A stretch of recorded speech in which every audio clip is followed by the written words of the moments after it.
एक चुड़ैल जिसका नाम लीजा था, वह औरत के रूप में एक आदमी के घर काम करती थी। वह आदमी बहुत बदमाश था। एक दिन लीजा से एक गिलास गलती से टूट जाती है।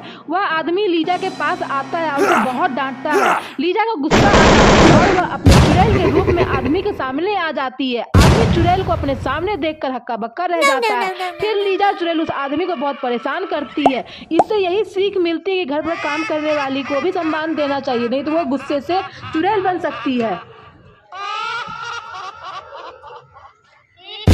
एक पुराने घर में पति पत्नी रहने आते हैं। उस घर में एक चुड़ैल रहती थी, पर पति पत्नी को इस बारे में पता नहीं था।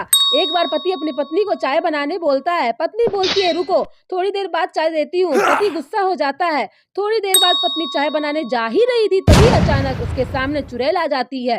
पत्नी डर जाती है। चुड़ैल बोली, डरो मत, मैं तुम्हारी एक इच्छा पूरी कर सकती हूँ। बोलो क्या चाहिए? पत्नी बोलती है, मुझे एक प्यारा सा बच्चा चाहिए। तभी चुड़ैल गायब हो जाती है। पत्नी डरकर चाय बनाने चली जाती है। फिर चुड़ैल पति के सामने जाती है। पति डर जाता है। चुड़ैल बोली, डरो मत, मैं तुम्हारी एक इच्छा पूरी कर सकती हूँ। बोलो क्या चाहिए? पति खुश होकर बोला, मुझे मेरी पत्नी से छुटकारा चाहिए। तभी चुड़ैल गायब हो जाती है। पति डर जाता है। तभी उसकी पत्नी और बच्चा सामने आ जाता है और उसका जीना हराम कर देता है। यह देखकर चुड़ैल बहुत खुश होती है। इसीलिए पति को सोच समझकर वरदान मांगना चाहिए। Oh my God!